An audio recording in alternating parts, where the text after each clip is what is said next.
কেউ অন্যায় করে ভালো আছে থাকুক না, আল্লাহ আল আলিম আল হাকিম। তিনি তার জন্য এটাই নির্ধারণ করেছেন, সে সেটাই পাচ্ছে বা তার জন্য নির্ধারিত। কেন, এর উত্তর আমাদের কাছে না থাকতেই পারে, কিন্তু আল্লাহর সিদ্ধান্তের উপর বিশ্বাস তো রাখতে পারা উচিত। ভালো আছে তার জন্য নির্ধারিত বা কিছু তা উপভোগ করছে, তার মানে এই নয় যে তার অন্যায়ের শাস্তিরা সে পাবে না। সেটাও আল্লাহ যখন যেভাবে চাইবেন সে পাবে না। আল্লাহ কিছু ভুলে যান আর না তিনি কারো উপর অন্যায় করেন। আসসালামু আলাইকুম, আমি লিজা বলছি পর্তুগাল থেকে। আপনারা সবাই কেমন আছেন? আল্লাহর রহমতে সবাই আশা করি ভালো আছেন। তবে এই কয়েকটা দিন যে পরিস্থিতি মানুষের উপর দিয়ে গেছে, আসলে ভালো থাকাটা আমাদের কারোরই আর হয়ে ওঠেনি। আসলে আপনারা তো সবাই জানেন এই বিষয়ে, আর আমি এখন আর তেমন কিছুই বলছি না। তারপরেও যতটুকু বলার বলছি যে আমাদের পরিবারের সাথে আমরা এই কয়েকটা দিন বিচ্ছিন্ন ছিলাম। তো সব কিছু থেকে প্রায় বিচ্ছিন্ন ছিলাম। ইউটিউবে যারা আমার পরিবার আছেন তাদের সাথেও বিচ্ছিন্নই ছিলাম। তো আল্লাহর রহমতে আবার ফিরে এসেছি। তো আপনারা কেমন আছেন সেটা কমেন্টসে জানাবেন। আর এই যে তো ব্লগের শুরুতেই দেখতে পেলেন আমি রান্নাবান্না শুরু করে দিয়েছি। আর আজকে ওয়েদারটা একটু খারাপ, বৃষ্টি হচ্ছে। তো আমি এখানে লাউ দিয়ে চিংড়ি মাছ রান্না করব। এই যে এখানে সব মশলা নিয়ে নিয়েছি, আর যা যা নর্মালি রান্না করতে যে মশলাগুলো লাগে তো সেগুলাই দিয়ে দিয়েছি। আর লাউয়ের মধ্যে একটু কম মশলা দিলে রান্নাটা ভালো হয়। তো এইভাবেই আমি আর কি লাউ রান্না করি। তো আপনারা কেমন আছেন এটা অবশ্যই আমাকে জানাবেন। আর যারা আমার ব্লগটা দেখা শুরু করে দিয়েছেন তারা অবশ্যই একটা লাইক দিয়ে নেবেন। বৃষ্টি কিন্তু হচ্ছে,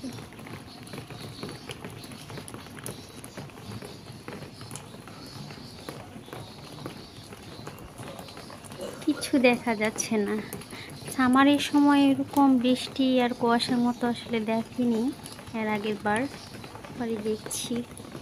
ওয়েদার প্রায় চেঞ্জ হয়ে গেছে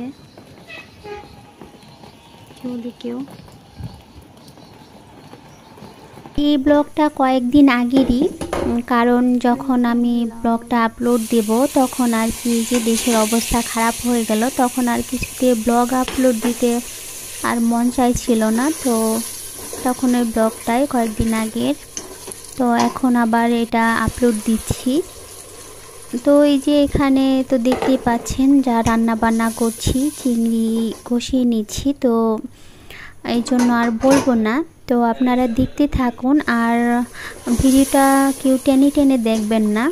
আর সবাই যারা এই পর্যন্ত দেখেছেন অবশ্যই একটা লাইক দিবেন। লাইক দিলে আমি ভিডিও করার অনুপ্রেরণা পাই। তো আপনারা দেখতে থাকুন, আমি আর মুখে বলছি না।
আসছি।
তো এই যে এতক্ষণ রান্না বান্না বসিয়ে দিয়ে তো সব দেখলেন। তো এখন এই যে আম কেটে নিয়ে যাচ্ছি মেয়ের জন্য, অনেকক্ষণ থেকে আম কেটে যাচ্ছিল।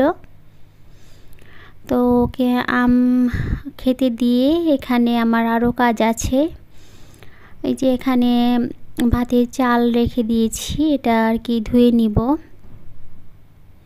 তো এই যে এখন আর কি এই যে এদিকে দেখিয়ে দিচ্ছি আমার লাউ চিংড়ি কিন্তু হয়ে গেছে।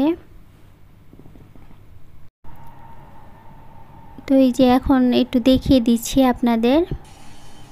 আর লাউ দিয়ে চিংড়ি কিন্তু খুবই মজা লাগে খেতে। আর এই যে এখানে চালগুলো ধুয়ে নিচ্ছি। তো আমি চাল আর কি ধুয়ে কিছুক্ষণ 5 থেকে 10 মিনিটের মতো আর কি চালটা পানিতে ভিজিয়ে রাখি, তাহলে রাইস কুকারে ভাত রান্না করলে আর কি অনেক সুন্দর হয়। তো এইভাবে আমি রাইস কুকারে আর কি রান্না করি।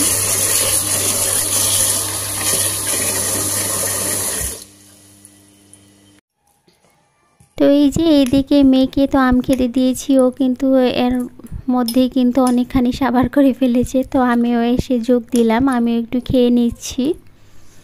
আর মেয়ের আম, তারপরে তরমুজ, তারপরে আনারস, এই মালটা, কমলা, এই জিনিসগুলো ওর মানে খুবই খেতে পারে।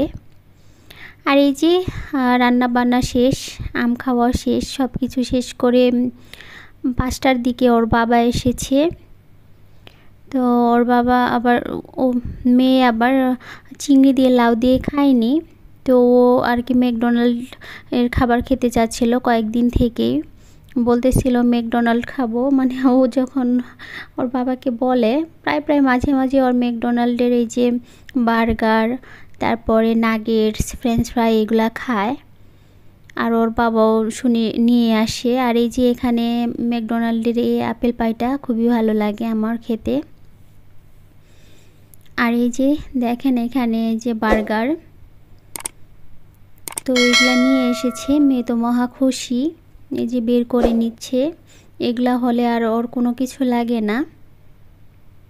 তো যেহেতু ভাত খাবে না, তো এগুলাই খাবে। আর এগুলা খেলে তো আর ক্ষুধা লাগার কথা না।